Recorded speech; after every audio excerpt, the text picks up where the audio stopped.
Thank you for joining us today for the Conformed to Christ podcast, where we seek to engage the mind, affect the heart, and call people to follow Christ. My name is George Mays, and with me is Dr. Jones. Hello. I almost thought you forgot it for a second. Well, I was waiting on you to kind of lower the volume, but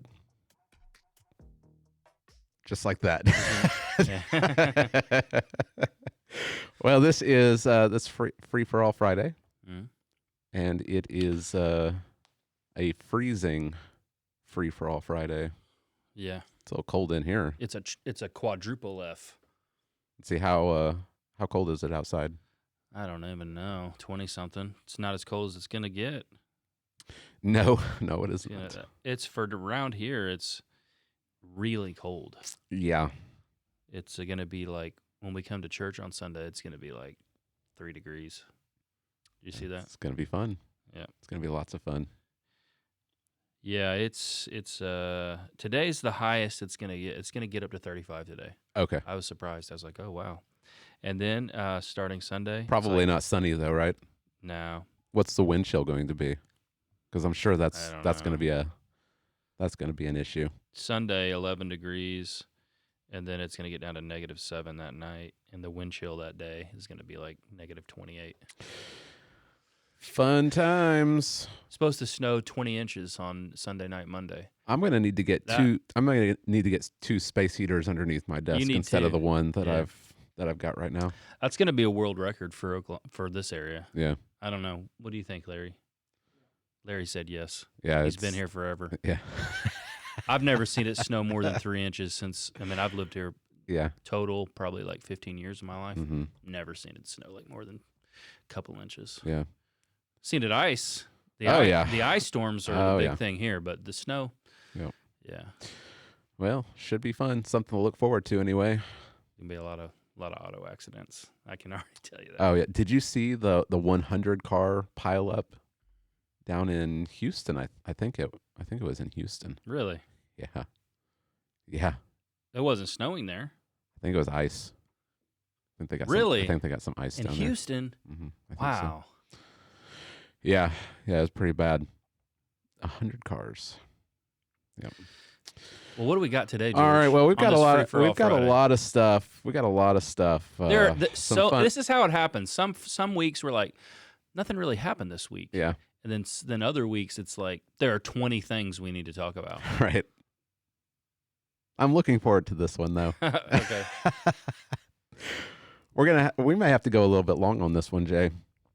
Hey, there's some good stuff. I've got something for you. It's okay if we go a little long because the odds are that we won't be recording a text-driven Tuesday. If it snows 20 inches on Monday, we won't be recording a text-driven Tuesday. Yeah, that's true. So this can be your double episode. Okay, all right. Okay, we got to give them something to tide them over until we come back. All right. Well, I've got something for you, Jay. I've got a question for you. Okay.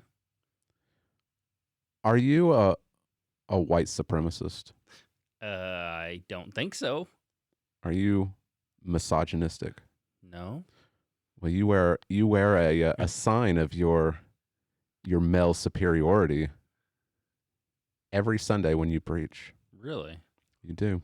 Is it a tie? Or is it in my beard? It is. It is a tie. I know the culture. So I found an article. This is on The Guardian. George, how easy is it I know. to know this stupid worldview? I said to myself, okay, what do I wear? I wear a beard, but black guys wear beards too, so it can't be that. Well, black guys wear ties too, so I'm confused now. But it had to be the tie or the beard. Okay. All right. Well, here's an article from The Guardian that I stumbled upon. And here's the title of this article. It says, you're going to like this, Jay. I already know. The phallic necktie is an outdated symbol of white male rule in New Zealand's parliament. Oh, my goodness. That's crazy. So I'll read just a little bit of this. We don't want to spend too much time on this because it's pretty ridiculous. Where is this at? New Zealand. Okay. Last week, it was reported that the Speaker of the House, Trevor Mallard, had decided to keep the requirement that male MPs wear neckties in the New Zealand Parliament's debating chamber after asking members of Parliament to write to him about what constitutes appropriate business attire in the House. If there was ever a year to change New Zealand's anachronistic parliamentary dress code, it should be 2021, when the new parliament is the most diverse and inclusive ever, including 48% women, 11% LGBTQ, 21% Maori. I guess that's the natives of New Zealand. 8.3% Pacific and 7% Asian New Zealand members. White male MPs, the demographic group most likely to wear a necktie, are now a minority. And yet Mallard, who has previously said he personally loathes wearing a necktie, apparently made the decision to stick with the rule after, quote, a significant majority of members who responded opposed any change to dress standards for the debating chamber. Now, why such a big deal about neckties? Well, here's what the author of this article says. Clothing is inherently political. I'm sure you were thinking that when you got dressed this morning. In its ability to represent the values of our culture, and the necktie is one of the most politically charged items of body adornment. The necktie echoes the shape of the codpiece, a fabric flap or pouch designed 500 years ago to emphasize a European nobleman's importance through his large phallic size. It's arrow-shaped and directs the eye of an onlooker down towards a man's groin. What? There's no citation. I have no idea. Right. The modern tie's origins lie in the cravat. Cravat? How do you say that? Cravat? Is that you probably have never said cravat in your life, have you, Jay? Probably not. The mark of a fashionable man in the 18th century, and following that, a sign of a man's social status and class in Victorian England. Today, it remains one of the enduring symbols of white male supremacy, silently serving to maintain white male values and standards as the norm. So there you go, Jay. Stop wearing these white male superiority articles of clothing. Yeah. You're making a political statement every time you put on a tie and stand at the pulpit. You know, even if I take off all external symbols of my macho male exterior, the reality remains that I'm still a macho male. I hate to break it to the world. You heard it here first. I can't not exist. It is my existence. Okay. What can I do? I suppose the world would just prefer that I off myself. Oh, here's how the article ends. Forms of clothing and body adornment allow people the ability to project how they see themselves and their place in the world. 2021 should be a time when our democracy is enabling, not preventing, members of parliament with other worldviews, genders, and values to express their respect and their political ideals and values through other non-Western, non-male forms of clothing, attire, and decoration. You know, it's just anything Western. It is, yeah. Anything Western needs to be. Now, I don't know how accurate, some of the historical stuff is, because there's no citations. Yeah. So I have no idea what this is. But I know when I put on a tie, I'm just doing it because I know when you put on a tie, George, you're thinking to yourself, so many people are going to follow this arrow and look at my oh my goodness. and now look you're at my groin. I know that's what you're thinking. And how could you do that? How, as a pastor, could you do that, George? That's the question. I really wish you hadn't said that.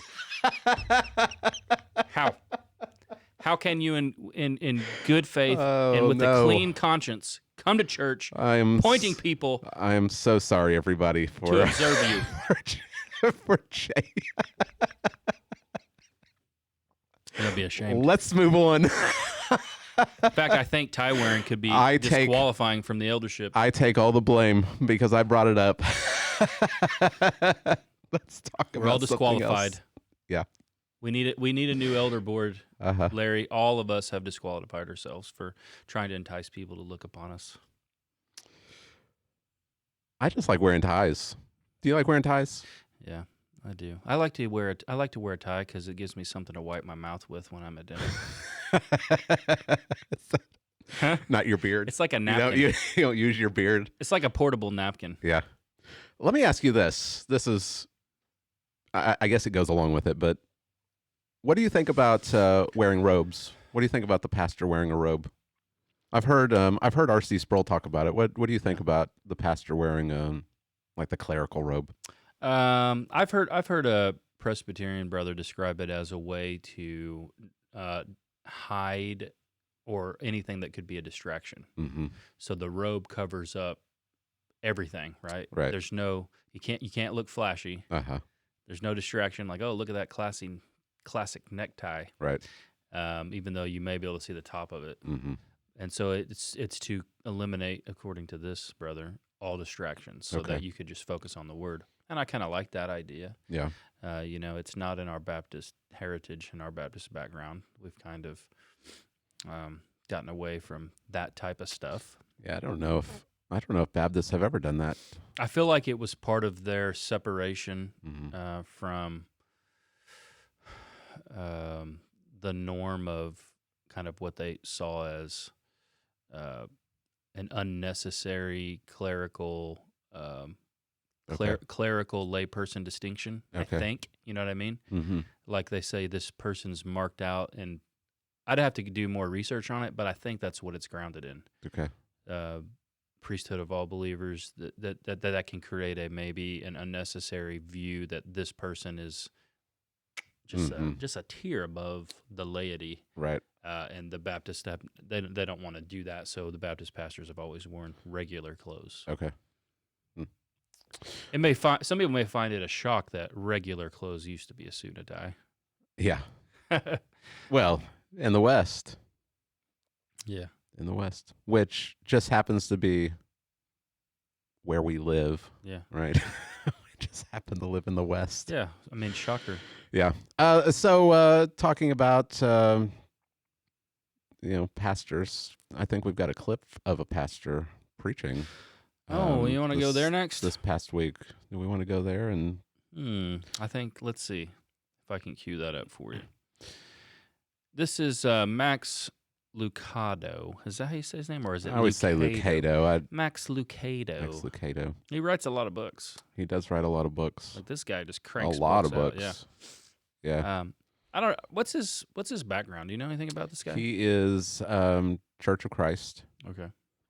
But as far as I know, he would be an Orthodox Church of Christ. So he's gotten away from baptismal regeneration. So you said unorthodox? Well, he'd be an unorthodox Church of Christ, but he'd be Orthodox. He'd be an Orthodox Christian.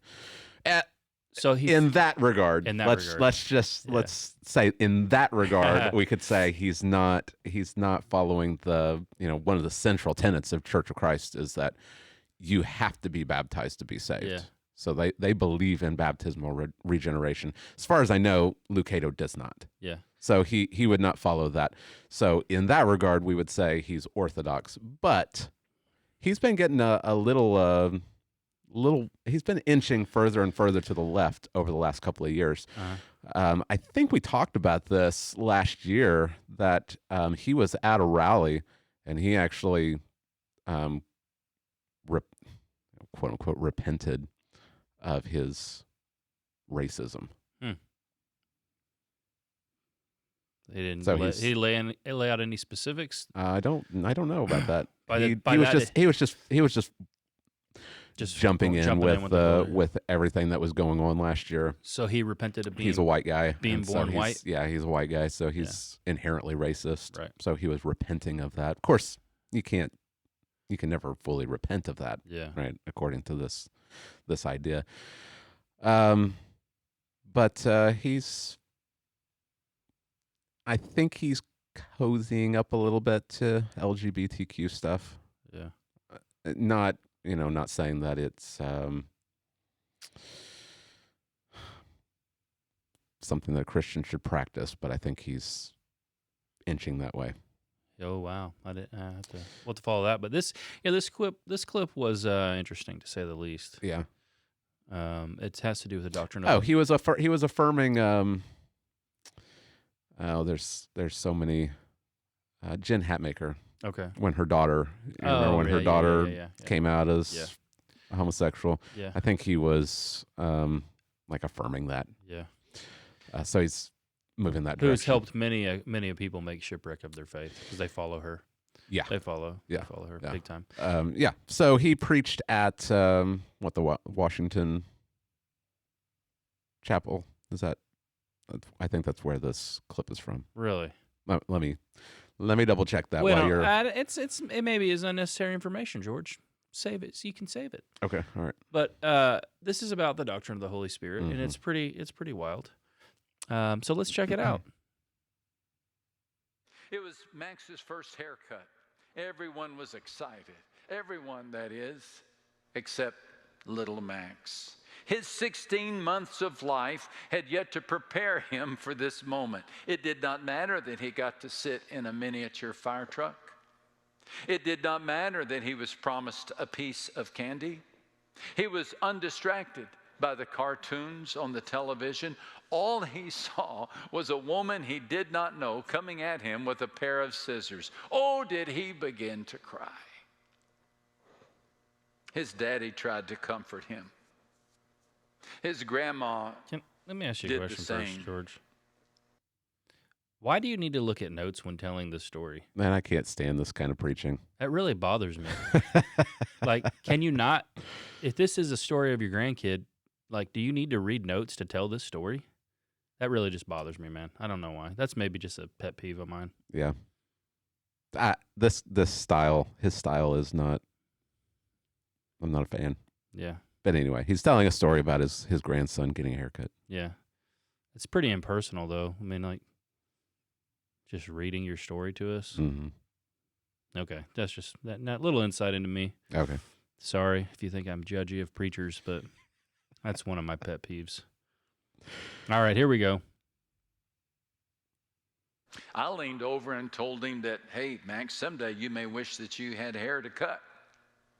Made no difference.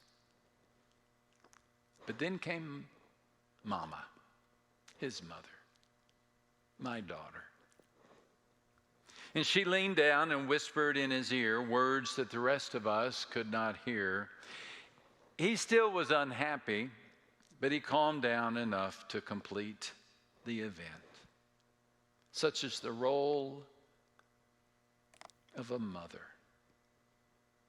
The Holy Spirit, the mother heart of God, will soothe you as well. The Spirit calmed at the creation. The Spirit descended as a dove. Take a deep breath and relax. The Spirit of God is here to help. Uh-oh. Such is the role of a mother. You just got to hear it again, George. The Holy Spirit, the mother heart of God. The mother heart of God. What's wrong with you people? Yep. Why do people feel the need, George, to talk about God in ways he's never talked about himself? The Spirit descended as a dove. Yeah. You know what I'm saying? Right. That's my thing. Is like, okay, God's never talks to him about himself this way, but you want to just go, just gonna go rogue and make some stuff up. Does God ever refer to himself as having a mother spirit?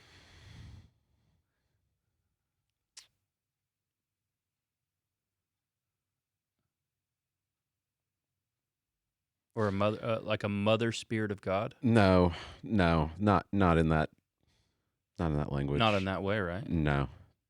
There's one place, I think, in the Old Testament where he's describing, I think, the way that he wants to gather Israel together, and Jesus describes that he wanted to gather Jerusalem together like a mother hen. But mother heart of God. This was at the Washington National Cathedral. Okay. So this is Episcopalian, so it's already bonkers, and this is just going to add to that confusion because they don't care how God has described Himself. They'll just describe Him however they want. Right. It's funny. There's a lot of things wrong with that. Yeah. Like that seems so fake. Yeah. Like his presentation, it just seems so fake. Yeah. Like there's no urgency to it, no fire behind it. It's Max Lucado, I guess. What should we expect? Then his Mother Heart of God. But what's funny is that the Washington National Cathedral, I guess the bishops there, they issued some letters of apology for having him come talk. Yeah. Yeah, they did. Because you can't satisfy the mob, right? Right. Yeah. This is on the Washington National Cathedral's Facebook page. They said, recognizing the pain that so many have expressed to us over the last week about the decision to invite Max Lucado to preach at Washington National Cathedral, Bishop Marianne Edgar and Dean Randy Hollerith have asked us to share the following excerpts from letters they wrote to express their apology to the cathedral and the LGBTQ community. Quote, I failed to appreciate the depth of injury his words have had on many in the LGBTQ community. I failed to see the pain I was continuing. I was wrong, and I am sorry. Yeah. Quote, reading your words has broken my heart, and I will carry them going forward. Your courage in speaking out should not have been necessary. Again, I am sorry for the pain we inflicted. So painful, Jay. Yeah, it's so painful. To have Max Lucado. Oh, that would be like the pain that a Thomas Kincaid painting inflicted. Well, it probably does. Yeah. That probably does inflict pain. Reminds them of a past that's just too hard to bear here in America. Yeah. So there you go. Max Lucado causing pain. Unnecessary pain at the Washington National Cathedral. I'm sure that Bishop Marianne will be able to ease that pain with her next sermon. Yeah. Man, crazy times that we are living in. Yeah. Do we want to move? I mean, we're talking about a female minister already. Do we want to move to the issue that has been exposed in the Southern Baptist Convention? Sure, if you can. I mean, we have talked about it before, but let's talk about it briefly again. Yeah. It just can show, maybe some of the things are they're pretty bad. There's a pretty big mess in NAM.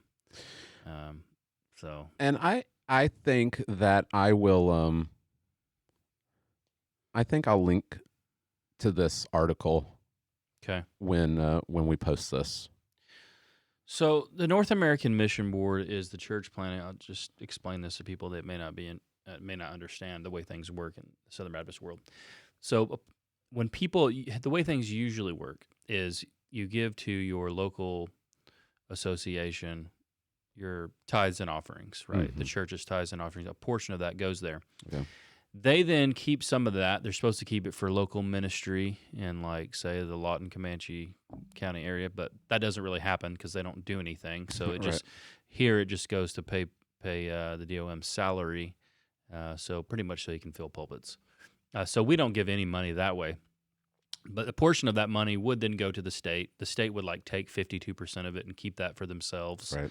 And they'd have all these little state agencies, Falls Creek, other things they would keep. Well, then the other 48% would go up to the national level, and that would be divided among the seminaries, the North American Mission Board, International Mission Board, and the Ethics Religious Liberty Commission, ERLC. Mm-hmm. Our favorite. Yeah. We have been, and we keep walking it back less and less and less because there's a lot of things we just aren't happy with. So we would say, hey, we want most of our money to go to international missions and North American missions. So we would give directly to the national, and that could go to them. And but the NAM, North American Mission Board, just keeps having problems, man. Just keeps having problems. Yep. And I know there are several people that I know that are linked up in NAM, and they do not.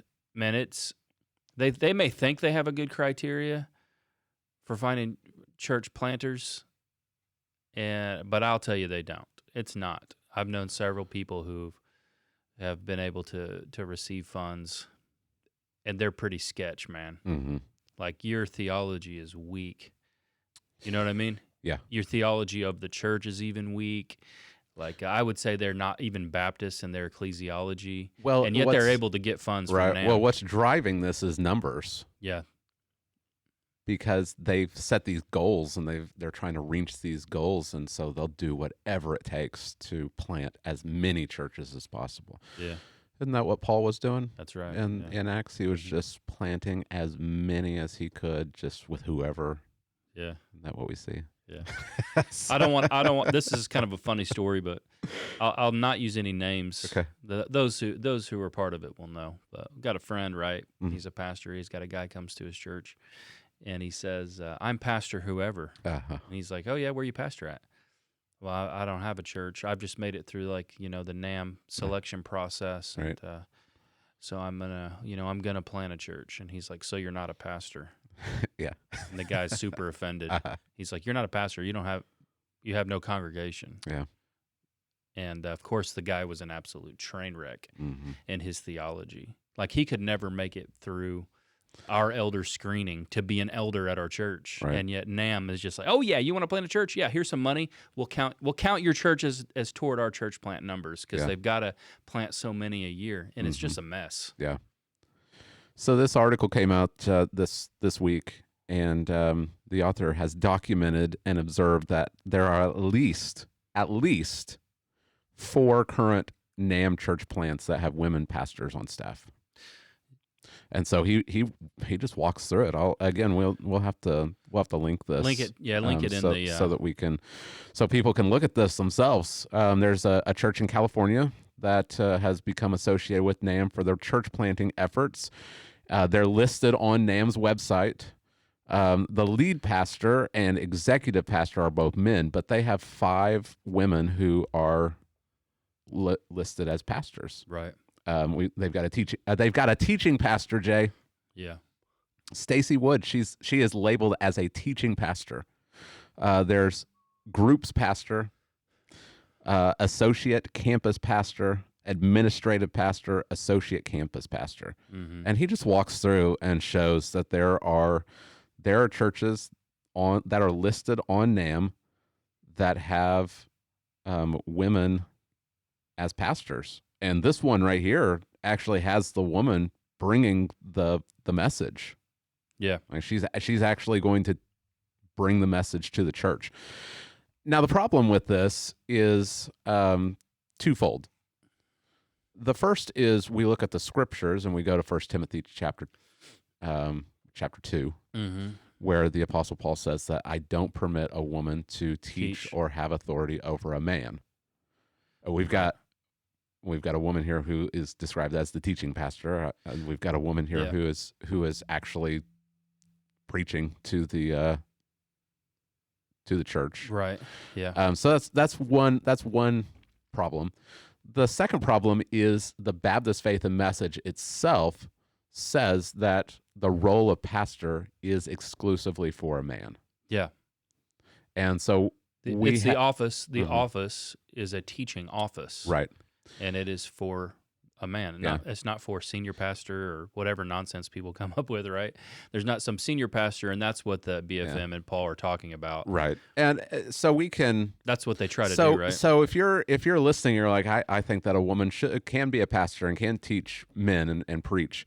Fine. That's another issue. That's the issue of what does Paul mean in 1 Timothy chapter 2. But the issue that we really want to bring out is that NAM is a Southern Baptist Convention organization. Yeah. It is funded by Local churches as they give money through the cooperative program. They're funding this. So these churches that are being planted are being financed by local Southern Baptist churches giving to NAM. Yeah. And we have a statement of faith. Yeah. And the statement of faith says that pastor is only to be held by a man. The office of pastor is only to be held by a man. Yeah. And so here is It leaves open Nahum. Here's Nahum that's going rogue. Right. Yeah. It doesn't. It leaves open the room for female deacons, and for some churches that would be a total shock, because the deacons function as elders, but so it kind of leaves that it's not. It doesn't even address it, so it leaves it open by not addressing it. Mm-hmm. But the pastor one, it addresses directly.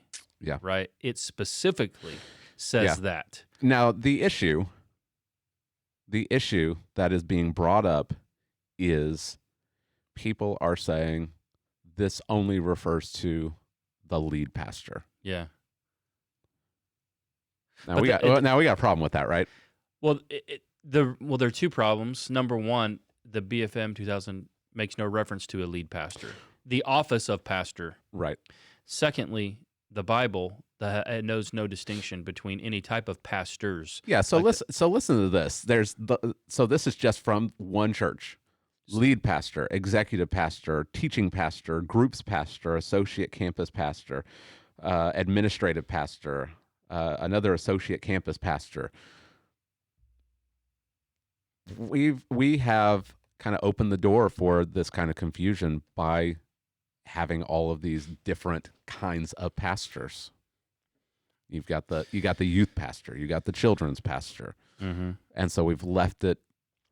And if you don't want to, if you agree with the Baptist Faith and Message and you believe that pastors should only be men, you sneak it in by calling them the children's minister. Yeah. Right. And so we've done all this sneaky stuff to try to make it so that it fits in with the Baptist Faith and Message and what Paul's saying. Yeah. And this has just opened up all kinds of confusion. And like you said, the Baptist Faith and Message does not distinguish between a lead pastor and an associate pastor. Right. Oh, well, the lead pastor has to be a man, but the associate pastor, well, it's open for a woman. Yeah. And that's the conversation that's going on. So Albert Mohler, we've got our own issues with Albert Mohler, but he was on the committee for the Baptist Faith and Message 2000. So if you're going to try to figure out what does the Baptist Faith and Message mean, yes, maybe listen to the people that formulated it. Yeah. So he said that this, like we're saying, the church or the Baptist Faith and Message, it doesn't know this distinction, and he references the New Hampshire Confession of Faith. Yeah. And if you don't know the history of the Southern Baptist Convention, the Baptist Faith and Message is an offshoot of the New Hampshire Confession of Faith from when was this thing? 1833. Yeah. The New Hampshire Confession, 1833.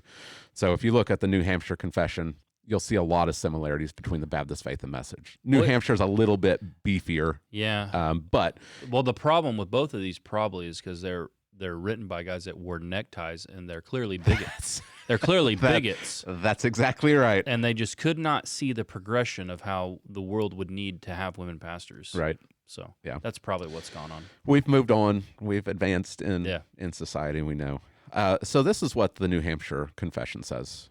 This is Article 11 of a gospel church. It says that a visible church of Christ is a congregation of baptized believers associated by covenant in the faith and fellowship of the gospel, observing the ordinances of Christ, governed by his laws, and exercising the gifts, rights, and privileges invested in them by his word, that its only proper officers are bishops or pastors and deacons, whose qualifications, claims, and duties are defined in the epistles to Timothy and Titus. So right there, they are saying there's only two offices in the church. There's the bishop or the overseer or pastor. Those all refer to the same office. And deacons. There's pastors. There's deacons. There's not lead pastor, executive pastor, campus pastor, children's pastor. Like there's not all of these. It's pastor and deacon. Pastors and deacons. And so if we're going to take words to have any meaning and authorial intent, and we can't just interpret it however we want. Right. The authors of the New Hampshire only saw it as pastors. That's the office. and the Baptist Faith and Message 2000 is directly tied to the New Hampshire, as one of the writers is saying. No one's contradicting him. No one's saying that. No other authors of the that were on the committee are coming out and saying no, we left that intentionally vague. Like they're all in agreement that this is what it is supposed to mean.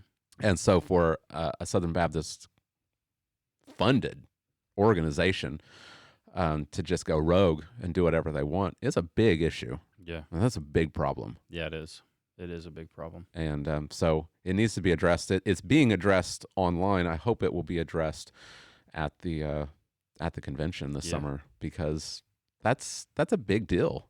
Like if you don't agree with that, that's one thing. But if you're going to be funded by local Southern Baptist churches that hold to the Baptist Faith and Message 2000, then you have no authority and you have no right to just say, The SBC has been infiltrated for it's been going on for a long time by secularism and paganism. Yeah. And people are like, that paganism is too hard of a word. Let me say that the wisdom of the world, I'll soften it. The wisdom of the world has infiltrated, right? So that's why you see the different titles being given in these capacities to women, because they see it as, hey, we can't have a church plant and grow a church in this world where women don't have the exact same seat at the table of leadership as men. Yeah. That's too backward. That's too backward to grow a church in this world, right? Yep. So that's what they do. It's always pragmatic. What will work to grow a church in this culture? Yeah, there's a Twitter thread from a guy who he said that he served as a NAM church planter and then as a convention president for their state. Yeah. And he said that there is a lot of poor stewardship and wrong motivations in NAM.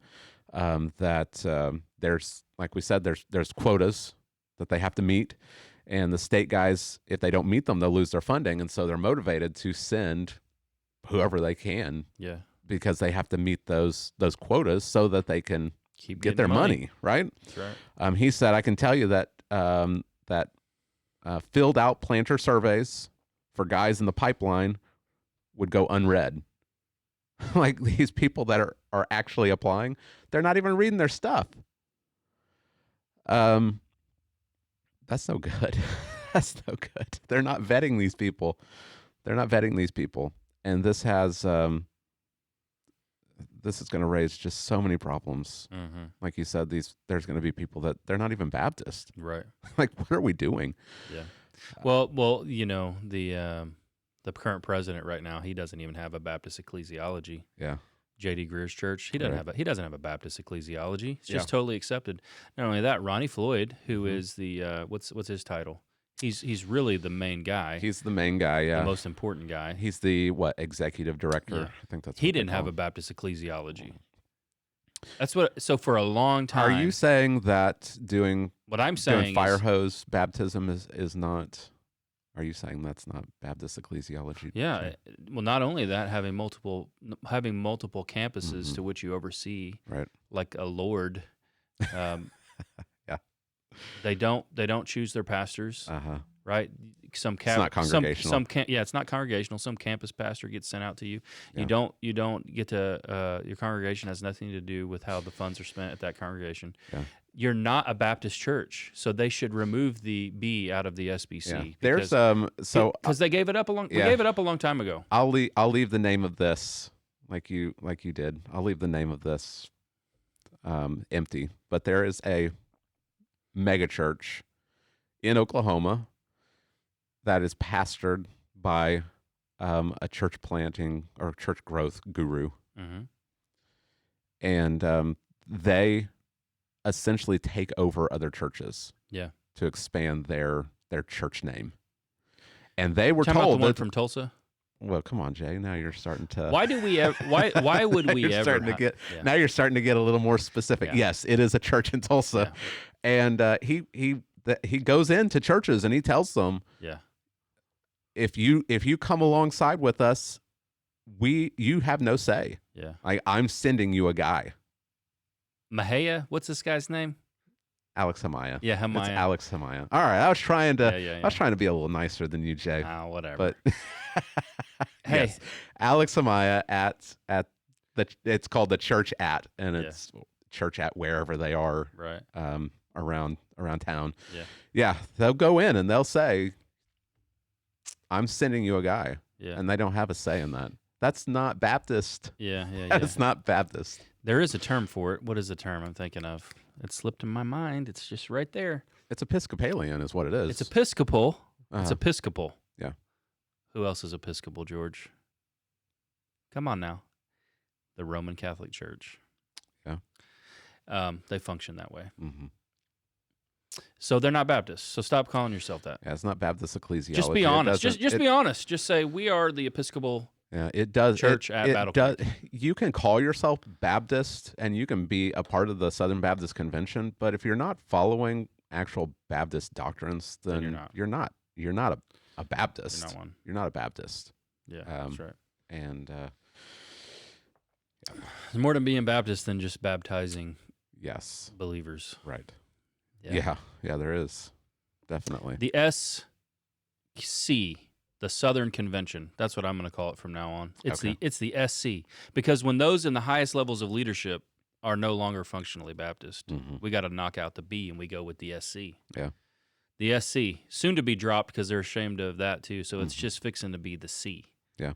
The convention. The convention. And that I'm gonna that's mine if you guys steal that, because that sounds pretty new agey. Yeah. The convention. The convention. Yeah. What do you think of that? That would fit with I think how things are being done. You could brand that pretty well, the convention. Yeah, the convention. Yeah. Yep. What a day. Okay, well, let's move on. What do we want to do next, Jay? I don't know. Let's do this conspiracy theory stuff. Okay. All right. So let's go ahead and do it. So George, this came out last week. We just couldn't get to it. Yeah. I don't even remember what we were doing last week. So Snopes released this article. It releases this article, and its title is "Why Creationism Bears All the Hallmarks of a Conspiracy Theory." Mm-hmm.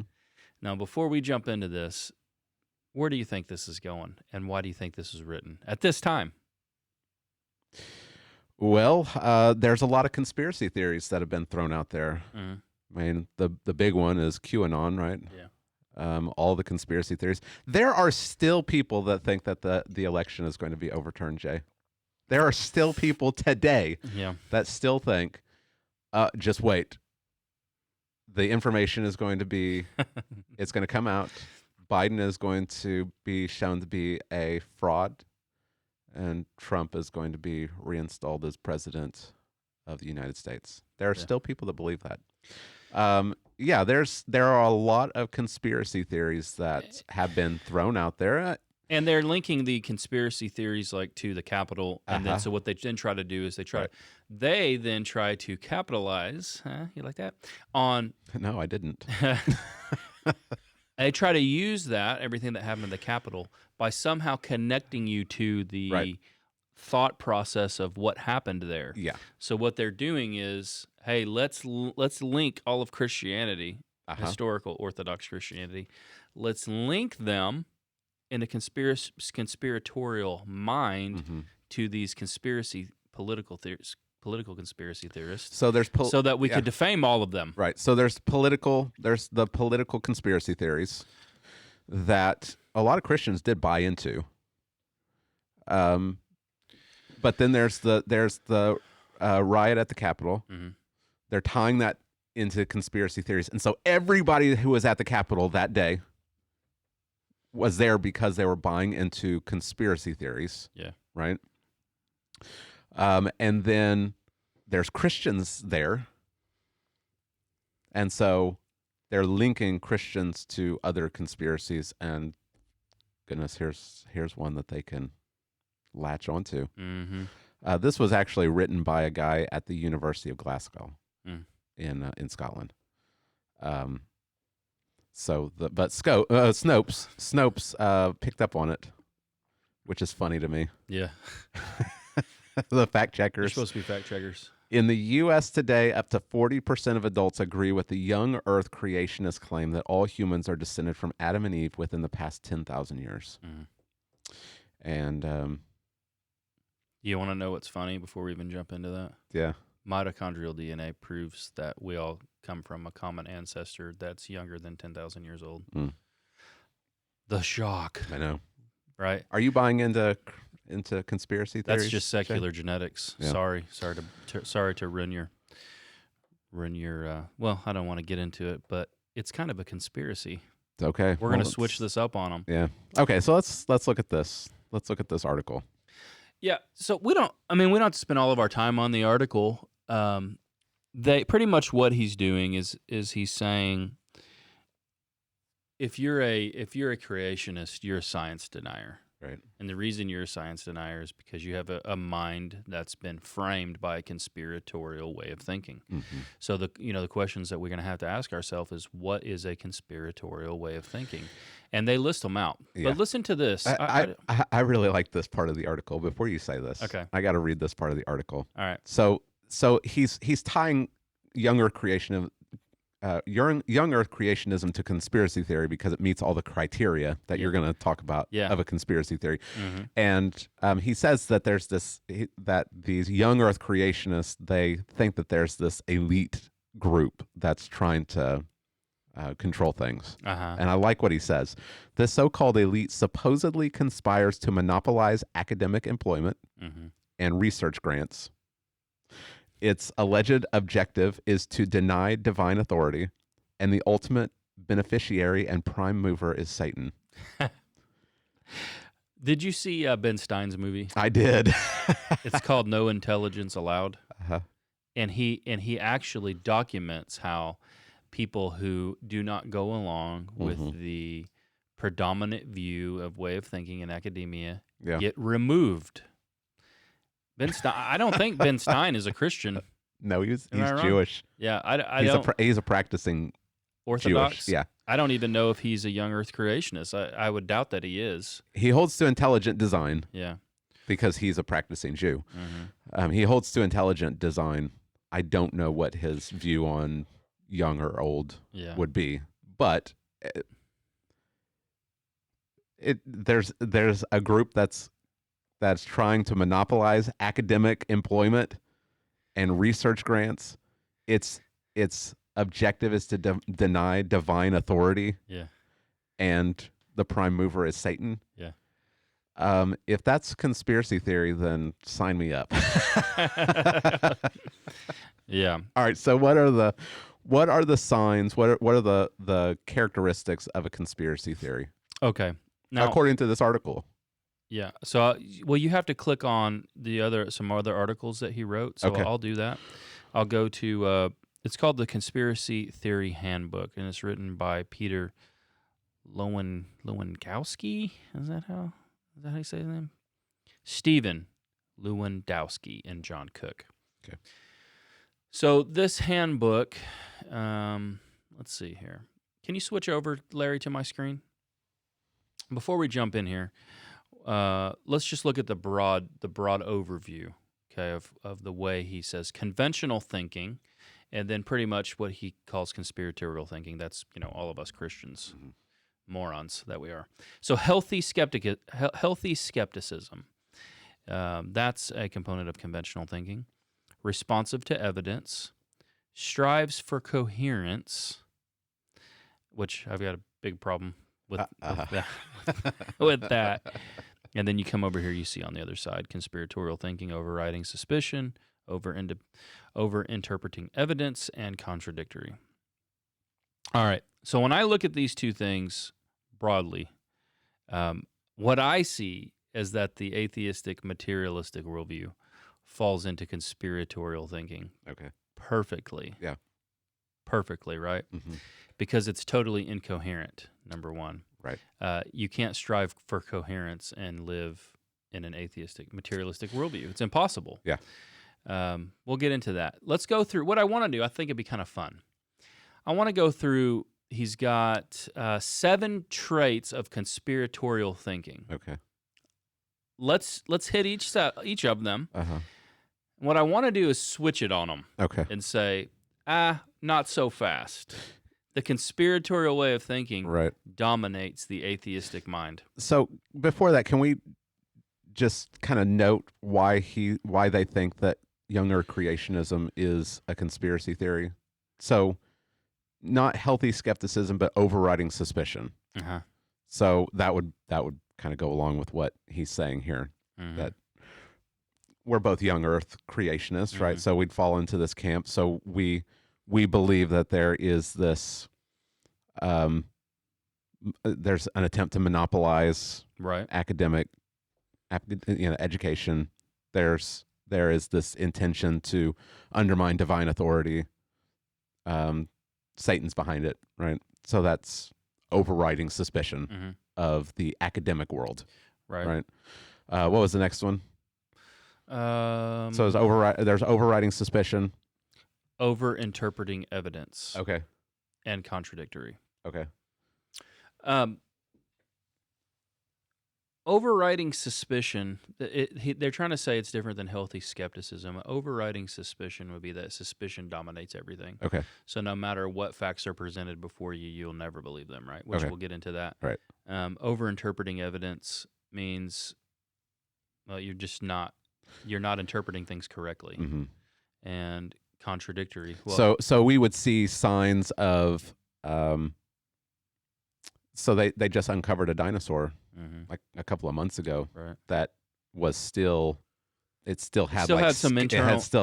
skin. It had skin on it, right? It had skin. It had some internal organs and things of that nature. And so the conspiracy theorist would say, well, look, it's young. It's young. Right. Because that's what science would actually say. Yeah. Right. It's impossible for this thing to be millions of years old. It's actually impossible. It can't be. Yeah. And then the last one is, according to known science, anyway. Yeah. And then the last one's contradictory. Contradictory. So they would say that our beliefs contradict science, right? Yeah, and that's what he says in his article, is that they are anti-science.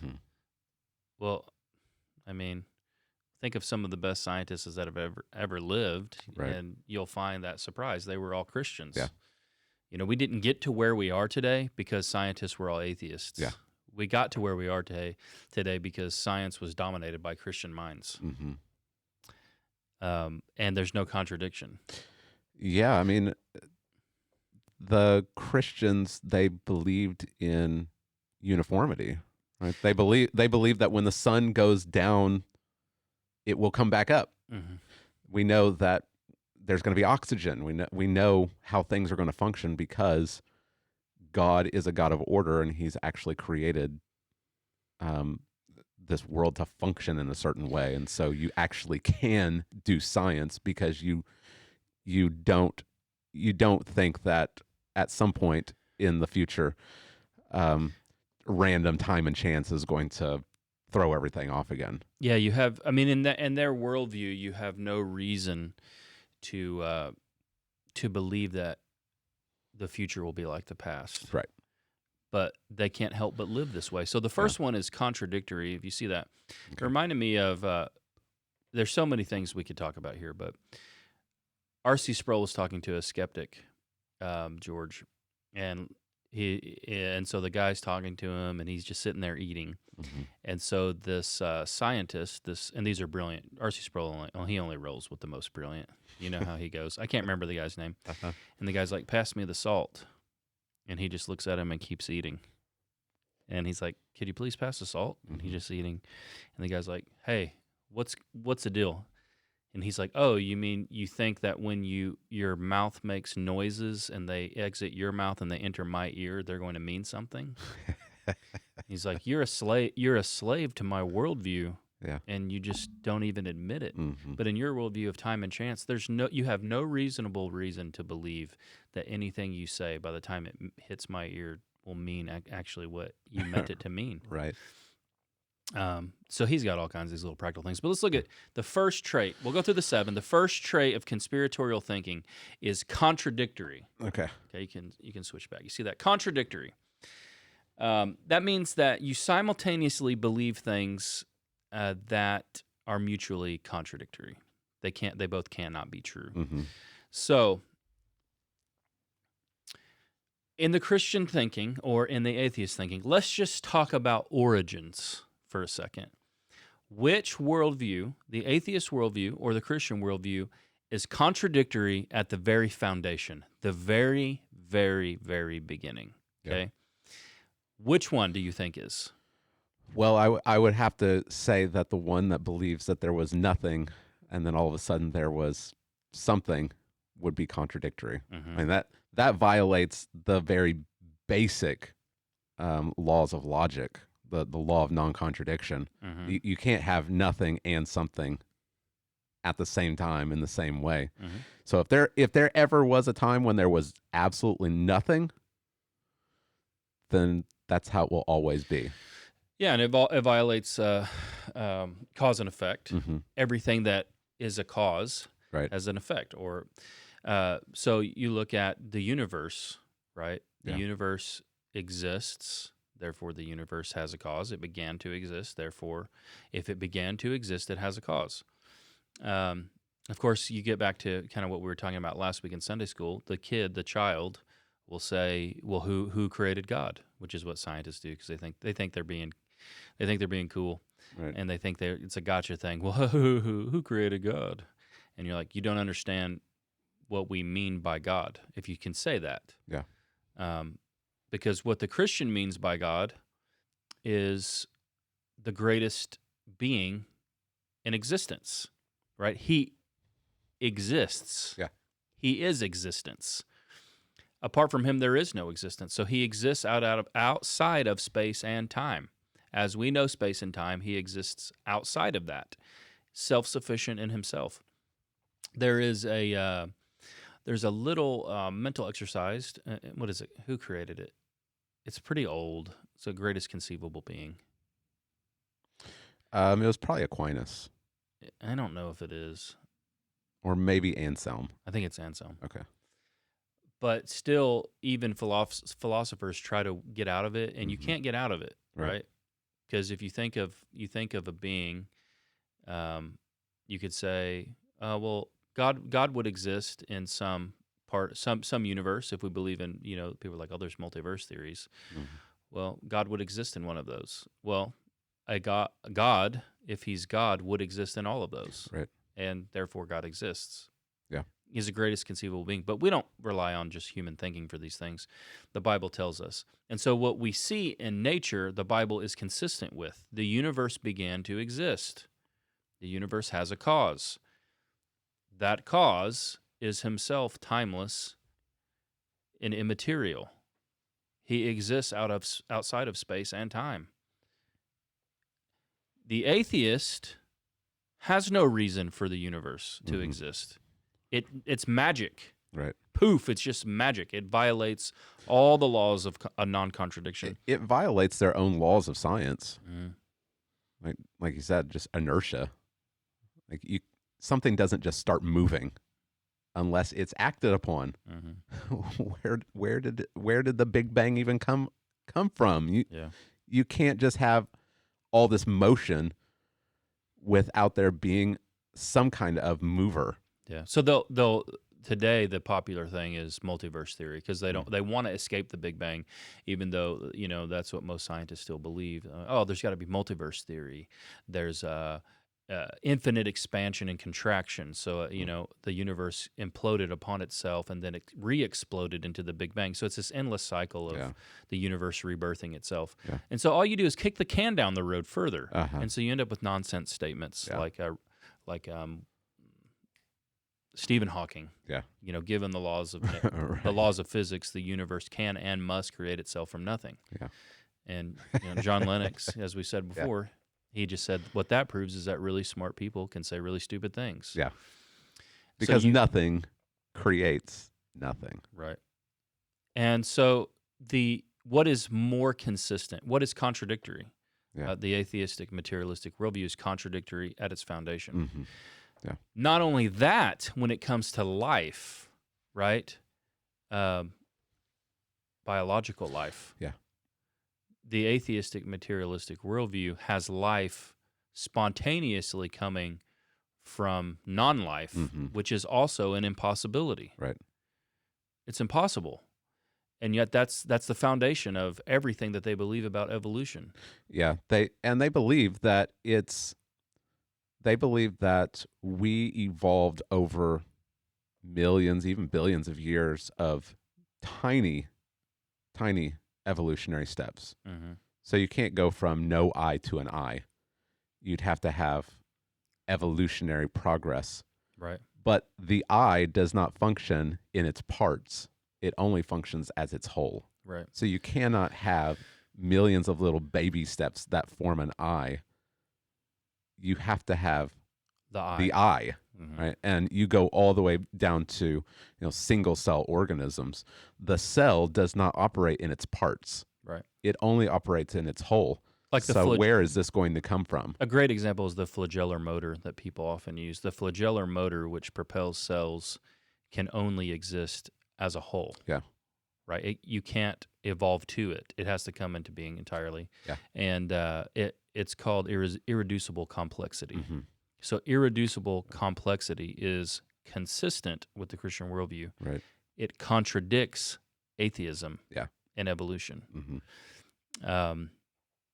I began to the light bulbs began to tick on for me about how contradictory this was. Like when I began to read about like the Cambrian explosion. Mm-hmm. The Cambrian explosion itself, even Darwin himself writes, right. If an answer was not found for the Cambrian explosion, all of my theory is gone. Yeah. And today, George, where are we? Do we have an answer for the Cambrian explosion? No. We don't. Will kids be taught that today in school? No, they will not. They will not be taught that. Yeah. Nothing that contradicts their worldview will be taught because they're not interested in actually the truth. Okay, but you're moving down this. You're right. moving down this line we'll of. You're moving down the acronym. We haven't gotten there yet. All right. This is going to be a long episode. So that's contradictory. So let's move on to overriding suspicion. Okay. Overriding suspicion, according to them, conspiratorial thinking involves nihilistic degrees of skepticism toward the official account. This extreme degree of suspicion prevents belief in anything that doesn't fit into the conspiracy theory. Okay. So what I'm saying is that atheistic materialistic view is the conspiracy theory they're stuck in. Yeah. And they don't realize it. Mm-hmm. So they will not entertain any degree of evidence or anything, right? So they have a nihilistic degree of skepticism toward the official account, which we would say the biblical account is the official account. Right. And they have a nihilistic degree of skepticism toward anything related to intelligent design of any kind. Yeah. So anything that would come from the Bible, they immediately are suspicious of it. Yeah. This can't be true because it doesn't fit into what they're believing already. Yes. Yeah. And so if any evidence were brought before them, they would be overly suspicious to it and not actually even understand it. That's the thing. Understand it in the other worldview's position. Right. This is why I don't argue with atheists online because they're not arguing from good faith. Right. Right. They're not arguing because they really do want to know. No, they don't. Because they have this overriding suspicion. Yes. That as soon as I bring up the Bible, that wall comes down. Mm-hmm. That's right. Nefarious intent is the next. The motivations behind any presumed conspiracy are invariably assumed to be nefarious. Conspiracy theories never propose that the presumed conspirators have benign motives. All right, this one is so easy. Yeah.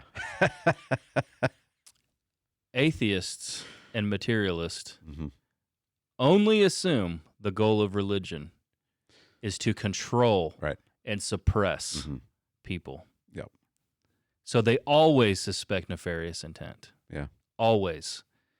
They are stuck in a conspiratorial mind. Yeah. They think that the church is just out to make money and to control people. Mm-hmm. This is too easy, George. Yep. This is too easy. They're stuck in it. This is what's so funny. Is they wrote this. They try to write this about us. Yeah. Oh my goodness. All right, something must be wrong. That's next. Although conspiracy theorists may occasionally abandon specific ideas when they become untenable, those Sorry. That's those revisionists don't change their overall conclusions that something must be wrong, and the official count is based on deception. Yeah. What do you think? I mean, it's just funny when you apply it to the atheistic worldview, because they won't. If it becomes untenable, they'll just. It's like Stephen Hawking. If something becomes untenable, they'll just present something that's just equally as absurd and equally untenable. Mm-hmm. Yeah. See, for a long time, Because they'll frame it as they're just doing science. Right. I think we've seen this. Mm-hmm. I think we've seen what following science does, Mm-hmm. because the CDC. You just saw what the CDC put out a couple of days ago, right? Yeah. Now they're confirming wearing 2 masks is better and more effective than wearing one, because they're just following the science. So they just take out one untenable, absurd thing and they just replace it with something that's just as absurd. And the atheistic worldview, they do the same thing.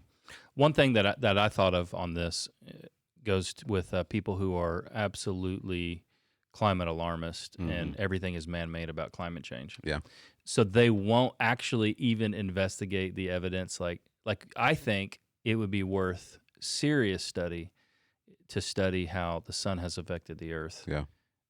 Like not just even in the past 50 years or 100 years, but how has the sun affected the earth over the past couple thousand years? Because some of us who read history know about things like the Greek warm period. Right. Yeah. You've heard of the Greek warm period? Yeah. Vast expansion because the earth was warmer. Yeah. And so empires could advance. Crops were being grown in places they could never be grown before. Therefore, the empires could be fed. And then something happened in the medieval period called the medieval cold period. And this altered, again, the course of history. Yep. But again, these things never get seriously looked into because it might mean something's wrong. Yeah. It might mean something's wrong in their worldview. Yeah. And they might have to modify. Right. They've been saying global warming is going to destroy everything for decades now. It's always right around the corner. It's just right around the corner, Jay. Just a couple of years down the line, and we're all going to be dead because of global warming. And they just keep pushing it down because people have a short-term memory, and they're not remembering that these scientists they're just kicking it down the road. Here's another good example when it comes to creationism versus and there are a lot, creationism versus atheistic materialism. So like the moon escapes the gravitational pull of the earth, and they know they're able to measure that, right? Yeah. Well, if you go in reverse, guess what happens? The earth isn't livable millions of years ago. Life can't exist here. Yeah. So guess what they never talk about? The moon. Or there are other things too. I mean, there's just all kind. That's just one. Yeah. So they just like, let's pretend the giant thing in the sky is not a factor in life on Earth. Persecuted victim. I love this one. I love it. Conspiracy theorists perceive and present themselves as the victim of organized persecution. At the same time, they see themselves as brave antagonists taking on the villainous conspirators. Conspiratorial thinking involves a self-perception of simultaneously being a victim and a hero. This one is too easy, man. Oh yeah, we probably don't even need to talk about this one. Yeah, because of how the church. How obvious here's it is. the official. The church is anti-science. Right. They want us all to be slaves. They want to they want to enslave our minds so that we cannot progress as the human race. Just look how they've persecuted scientists through the ages. Yep. Again, how did medicine advance in the world? George, how did medicine advance in the world today? Right. Yeah, and you go back to just looking at these believers, these Christians who are I think that Newton is like this great embarrassment. Like, he's a hero of science, but he's an embarrassment because they discovered that he wrote more on theology than he wrote on science. Right. Yeah. And how can someone so brilliant believe this? Immune to evidence. Conspiracy theorists are inherently self-sealing. Evidence that counters a theory is reinterpreted as originating from the conspiracy. Where do we see this at?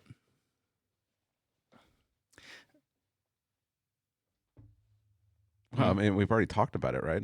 Yeah, well, you've talked about the dinosaur thing, the skin and the organs, which that violates the entire thing. But Mount Rushmore, or not Mount Rushmore? Is it Mount Rushmore? No, not Mount Rushmore. What is the big explosion mountain that exploded in Washington? In Washington, back in the 80s? Yeah, yeah. Now you're being stumped as seeping over into my side. What is the name of it? Mount St. Helen. Is that it? The explosion? That's the big... Okay. Yeah, so that explosion recreated, like, the Grand Canyon in a matter of months. Yeah. Like, it's a smaller version, but you have multiple layers. Yep. So if a scientist were to magically appear from nowhere and not know what happened there, right, and they were only trained in the school of thought of the day, they would walk up there and they would say millions of years. But we know what happened. Right. There was a massive explosion and a huge flood, avalanche, all these things, cataclysm, and they're immune to that evidence. Yeah. That's just evidence that they would make them want to maybe reevaluate the way they view things on a global scale, and they won't do it. They're immune to it. Yeah. It even created oil. Did you know that? Oh, really? Yes. Like, oil is supposed to be created over millions of years, but the conditions that happened there in this, they know that it created oil. Interesting. It's young oil. Yeah. Wrap your brain around that. Yeah. There's so much evidence for design for a creator, and we've already talked about them going all the way back down to a cell, and they simply are immune to the evidence. They're so locked into an atheistic, materialistic worldview that they refuse to take any of this evidence into account. And if they do, they come up with something that's just absolutely insane. Here's the last one. The overriding suspicion, reinterpreting randomness. The overriding suspicion found in conspiratorial thinking frequently results in the belief that nothing occurs by accident. We wouldn't believe that anything occurs by accident anyway because of our view of God and his sovereignty. Yeah. We'd even believe that he's Lord over their faulty way of thinking and viewing the world. Yeah. But everything in their view then becomes evidence of their view. Right. Right. So everything. They'd look at that dinosaur that still had skin on it, and they still would interpret it with an atheistic worldview. Yes, more evidence, or they could look at what could be a thing that obviously happens today. Oh, I dropped my phone. You laughing over there at me picking my stuff up? Yeah, I'm just observing. So maybe as this theory began to formulate, they would say, "Oh, look, dolphins have flippers, and we've got arms. We're evolved from fish." Okay. You know what I mean? Right. Or look at the human in the embryonic form. It looks like a tadpole. Yeah. Oh, it's not random. We share a common ancestor. Right? That's what they did. Okay. You see what I mean? Yeah. So they reinterpret randomness as fitting their worldview. Gotcha. So I think it's pretty obvious, like given our genetics. So the genetic being close to apes, right? They would just make that leap. Now we don't have time to go into this, but I think genetics is proving and will ultimately disprove evolution. I think it will render it an impossibility. Okay. We're kind of out of time on this, but just think about the worldview itself. When your entire worldview contradicts the law or what's it? The second law of thermodynamics. When your entire worldview runs counter to that, yeah. like your entire worldview moves in the opposite of that, something is off. Yeah. Right. It doesn't fit. Things don't magically organize themselves into more and more complex and complicated things in this universe. They are all being undone. That's what we observe in the observable universe. Yeah. Now, why are we talking about this? Why did we bring up this article in the first place? Going back to the Snopes article, why creationism bears all the hallmarks of a conspiracy theory? Why is this guy writing it in the first place? What's his underlying motive for writing this? His motive is to push Christians to the fringe of society, so they're totally irrelevant and have no voice at the table. Why? Because he wants his worldview to dominate. Yeah, and he also thinks that it's dangerous. Yeah, he thinks that young Earth creationism is dangerous, and so look at what conspiracy theories did in the Capitol. It caused them to storm the Capitol building. Well, here is a much more dangerous conspiracy theory that is much more prevalent, and it's much deeper, and it's going to take, years to get rid of it. We need to be cautious because this is going to be dangerous. This is a problem. Yeah, because it's anti-science, right? Yeah. And he said, the last statement he makes, he said something like, "I think this is going to be around for a long time." Wow. How insightful. Yeah. That took a genius to figure out. Yeah. Yeah. It's dangerous to believe in young Earth creationism. Yeah. It's dangerous to believe in the biblical account. Now, we could go into this. What's more dangerous? Yeah. Atheistic materialism or creationism? Right. The past 100 years, what is the evidence? What's more dangerous, George? Which worldview? That's the atheist one. Why? I mean, you look at, because it's what we talked about last week. It's because the atheistic worldview has no reason why they should treat people with any kind of dignity. And so the Uyghur situation in China, it's fueled by this atheistic worldview. Why not exterminate a whole people group? Yeah. Doesn't matter. Survival of the fittest. Yeah.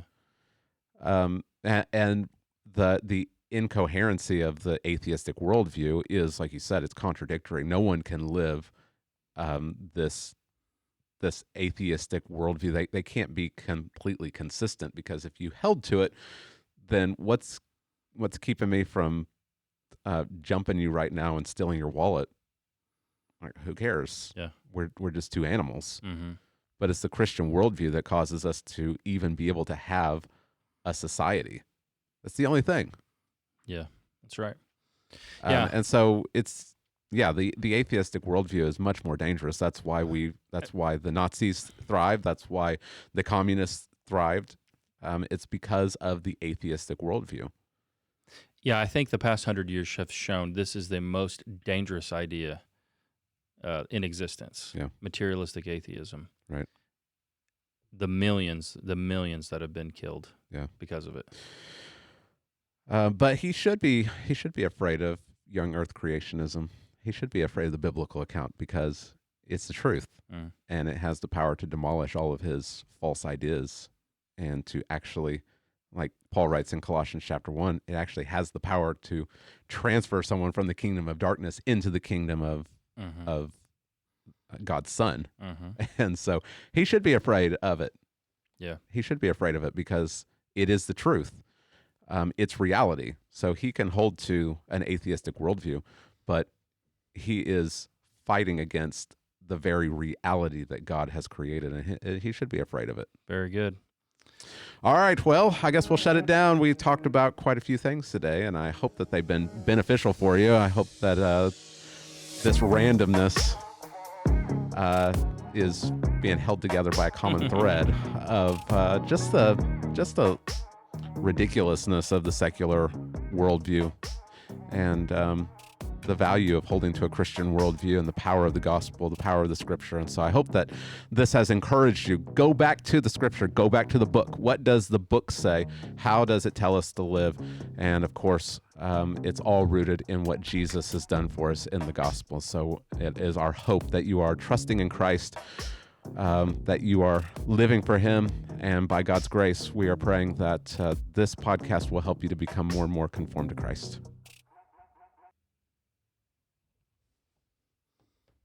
Perfectly timed with the end of our song.